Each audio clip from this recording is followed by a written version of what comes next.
Adam Bodnar, the Minister of Justice of Poland. Dr. Bodnar is widely recognized as one of the most respected voices in the defense of human rights, the rule of law, and democratic values in Poland and beyond. Before assuming his current role, he served with distinction as the Polish ombudsman for citizen rights, where he was a fearless advocate for civil liberties and constitutional governance, and often during challenging times for democratic institutions. His work has earned him national and international recognition, including numerous awards for his integrity, independent thought, and public service. Although Dr. Bodnar could not be with us today in person, he is joining our symposium online, and we are grateful for his support and presence. And we thank him for his continued commitment to the values that bring us together here today. Please join me in welcoming Minister Adam Bodnar. Ladies and gentlemen, I hope that you can hear me properly and everything is fine with the connection. I'm really sorry that I couldn't be with you today, but simply because of the presidency in the EU and my role in the Justice and Home Affairs Council, I had some other duties and I cannot be in Warsaw today. I would like to thank Dr. Małgorzata Bonikowska for inviting me to this important event. I see that among panelists you have also Professor Radosław Markowski, with whom I had a pleasure to cooperate on some issues that are related to the topic of the conference within his project, Horizon project on authoritarian illiberalism.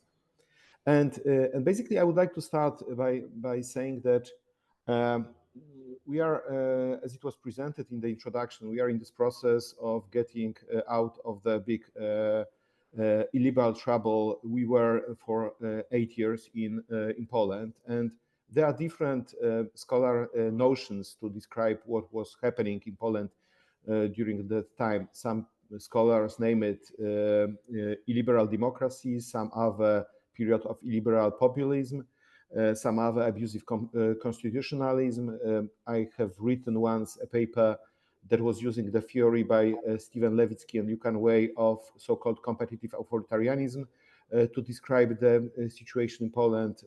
Professor Markowski, mentioned by me, is using the notion of authoritarian illiberalism. But I think what is important to look at is why at all we could see this shift in power and this way of ruling the country, and to what extent the populist narrative was important at this time of law and justice government between 2015 2023. In my opinion, it was a very interesting combination of using the democratic majority obtained as a result of parliamentary elections, but interestingly, without having the constitutional majority. Second, the concentration of power in different institutions, so not only the parliament, but also president, and later on taking over the control over judicial review over the Constitutional Court.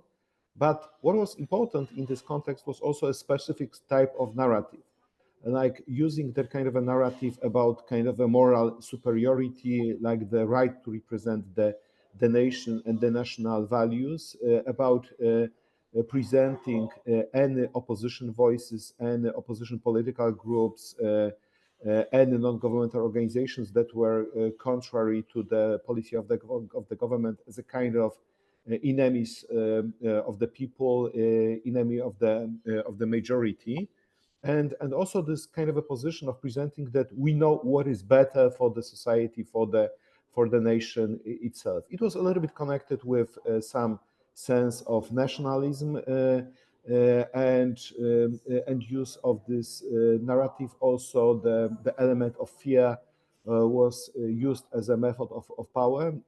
Among lawyers, we are using quite often the notion of so-called chilling effect, that all different state policies are made in such a way as to create a chilling effect on those who could be in opposition. And please look that it was not just on the level of narrative, but also we could experience the use of the state power in order to silence the debate. including also taking over different media and the public media that were serving the governmental purposes. And so I mentioned this because, in my opinion, it is quite important in terms of describing what is happening right now in Poland and what kind of challenge we have in terms of unwrapping this and restoring some basic democratic values and the rule of law values. Please look that I was elected to the parliament in 2023 in October, and later on, 2 months later, I was appointed to become the Minister of Justice, Prosecutor General of the Republic of Poland. I served in this capacity for already 1 year and a half.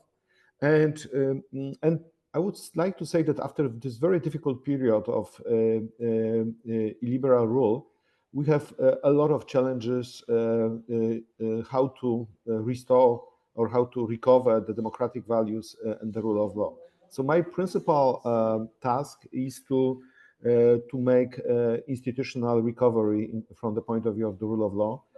So rebuilding different state institutions in terms of their independence, in terms of their proper constitutional role, which is not the easy task because the previous government has left a lot of mines. So it is a little bit like working on a minefield, that we are doing different things, but basically you do not have like this easy task of making things to happen, especially taking into account that there are a number of institutional actors that are still in power and that want to keep the previous status quo.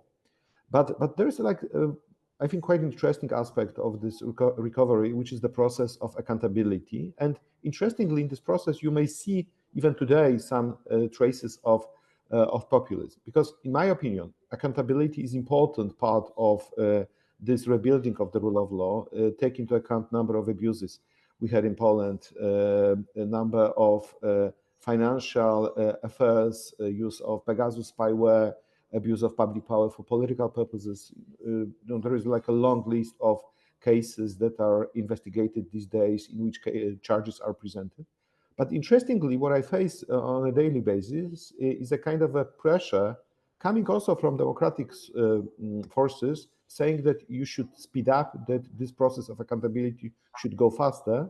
But in fact, it is quite impossible to make it faster, take into account the rule of law constraints that are related to the work of the prosecution service, to the effectiveness of courts, and the guarantees of that are connected with the right to court.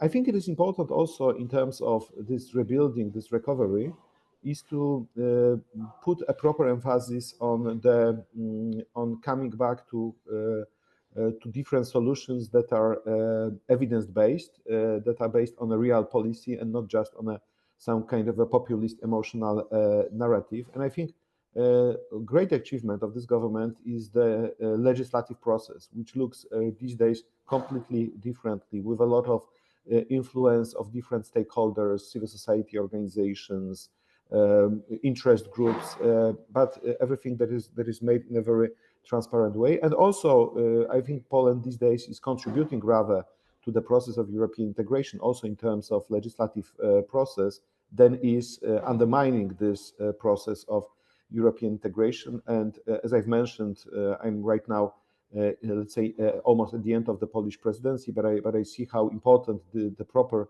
legislative process is from the point of view of meeting different challenges.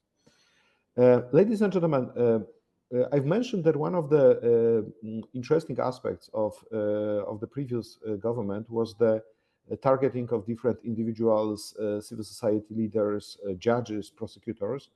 It is also part of the accountability how to settle those cases from the past. And just recently, we have established a new committee, governmental committee, that is going to investigate different mechanisms of pressure on civil society in Poland. And I do believe that it will be important place for debate, but also for collecting evidence on different mechanisms and methods that have been used in order to promote this kind of a superior moral view by the previous government. Ladies and gentlemen, when I think about the topic of your conference, I also know that that you are meeting different challenges of today. It is not just about in Poland. We are not just in the process of repairing the situation from the past, but also we are facing different dilemmas on a daily basis. So for example, please, I remember this argument. I think that I was learned this argument by Professor Daniel Smilow from Center for Liberal Strategies from Sofia, who said that even in populist narrative, there is always, some at least small element of truth, if you know what I mean. So it doesn't mean that the populist narrative is completely out of any factual basis. There is always there are always some facts behind it. But the question is to what extent they are overinterpreted, or to what extent they are presented in a way in order to achieve a certain effect. So, for example, I will just give you one example. If there is a, let's say, court criticism coming in Poland, that Polish judges, Polish courts are criticized, um, um, to a certain extent, I understand this argument because of the problem with efficiency with Polish courts, with the problem of the reasoning of grants that are given, sometimes quite irrational decisions that are made by the court, sometimes because of a kind of a laziness, of course. But the problem is how you respond to this. Whether you are presenting this, you are presenting the response in a way that you are criticizing the whole judiciary, or you are rather proposing some solutions that are addressing the root basis of the given problem. And that is a challenge, because in order to do it, you must spend much more time, much more energy in order to do it, but also you must employ a lot of professional resources and have a certain level of trust of people, and sometimes this trust may disappear quite quickly. So that is, I think, one of the major challenges. So how to fight with that kind of a narrative that has at least some factual basis, using like the arguments based on evidence, based on some level of rationality. The second problem is the problem of disinformation that is spreading, that is omnipotent, that is also used by Russian propaganda, and but also it is the part that is becoming the part of the political discourse, and that is also one of the major problems for the government. And the third point is how to deliver on the citizen satisfaction in order to continue with power in case you have sometimes limited resources in terms of argumentation, in terms of presenting those proper arguments, and also in a situation when you have different generations that are using different sources of information. You have a generation, let's say, the older generation that is using traditional media, and you have a younger generation that is using only social media, where the amount of information that could be passed is quite limited. And just a few days ago, I consulted this issue with my friends from Romania. I was quite interested in the success of the new president of Romania, but especially in the fact that the Generation Z was massively participating in elections. And one of my colleagues sent me an article from Reuters Institute presenting the argument that basically what Romanian democratic forces did over last year was the education on values, on institutions, on rule of law issues, but using social media channels. So something that is quite often not happening, that we are using those we are using those commonly massively used social media channels in order to talk to people about the values that we cherish, that are, let's say, part of the curriculum, part of the imagination of the older generation. So I think bridging this generational gap, I think, is quite important in the context of the fight against populism. And maybe my last point I would like to say, two last points. Right now, I spent a lot of time also during the presidency in order to explain the role of the Polish civil society, but also civil society at large in Europe in terms of protecting rule of law and democratic standards. I hope that as a result of our activities, this idea of supporting academia, independent civil society organizations, as well as professional associations, would become part of the European Democracy Shield and would become part of the European Union conclusions of the Council in the context of presidency. And I think that especially in this context, in this transatlantic context, where we have a completely different emphasis these days on the support towards civil society or independent professional associations, I think this strong voice coming from Europe is very important. And the second point, I would like to remind one of the lessons made by Timothy Snyder, the lesson which is about protecting institutions. I think that in this wave of populist thinking, in this wave of disinformation, we should really take care about protecting those independent guardians of values. And I mean here not only courts, but also such institutions like ombudsman, data protection commissioners, different regulatory agencies. At the end of the day, their voice is presenting an interesting point in the debate and is restricting some populist attempts or sometimes some abuses that could be made by some politicians. And even just look at Poland during the last couple of days. We have this kind of a trend of using different private data of some people in the public debate in the context of presidential elections. But I'm quite interested. It's quite interesting that at any time it is the data protection commissioner that is reacting, that is saying, sorry guys, but you shouldn't do it. It is going beyond a certain limit. So the role of those independent institutions that are appointed for longer periods of time, and their terms are not regulated by the political calendar, is, in my opinion, quite important element of safeguarding democracies against these illiberal or populist threats. Ladies and gentlemen, thank you very much for your attention. I know that you will have also a chance to meet my deputy, Arkadiusz Myrka. I'm really happy that he will be able to meet you. He's like he's not, he has PhD in law, but he's, I would say, more regular politician than I am. So I think it will be quite interesting for you to listen to his speech and his views on this topic. Thank you very much for your attention.